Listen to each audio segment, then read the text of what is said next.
Le régionalisme, ça permettrait réellement de prendre les choses en main. Mais malgré tout, d'abord, je suis occitan. Le mot régionalisme passe beaucoup mieux aujourd'hui sûrement qu'il y a quelques années. On n'aurait pas forcément besoin de monter à Paris. Bonjour à tous sur Politique en fait. Parlons d'un autre sujet sensible, le régionalisme, avec comme invité Jean-Luc Davezac, président du parti Bastir-Occitanie, un parti régionaliste d'Occitanie logiquement. Mais quelle est sa conception de la place de nos régions? On y va. Bonjour, merci de votre visite. Oui, Jean-Luc Davezac, dans le groupe Bastir-Occitanie. Pour ma part, j'ai déjà été élu, j'étais maire adjoint de cette commune ici, et puis membre de la communauté de communes aussi. D'autres d'entre nous aussi sont élus ou ont été élus. Et préside même Bastir-Occitanie, un parti occitan qui a présenté certains candidats aux législatives que vous avez même pu voir sur notre compte. Mais quelle est la différence exacte entre ces partis? Donc entre régionalisme, autonomisme, indépendantisme, séparatisme? Ouais, nous c'est régionaliste. En premier lieu, c'est régionaliste. Ouais.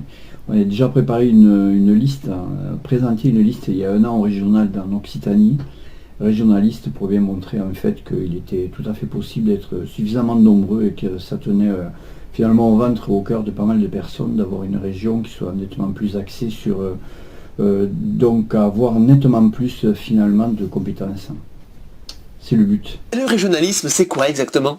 Le régionalisme, dont nous déjà il y a un an avec notre groupe qui s'appelle Boulégadis, nous avions travaillé, nous présentions ce manifeste.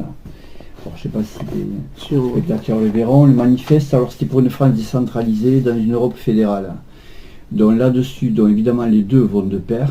On juge que pour une Europe équilibrée, que la France fonctionne un petit peu comme les autres pays de l'Europe, que ce soit du nord ou au sud de l'Europe, qui sont des États la plupart du temps fédéraux, avec des régions qui ont beaucoup plus de pouvoir et qui finalement fonctionnent nettement par leur propre ressort. Voilà.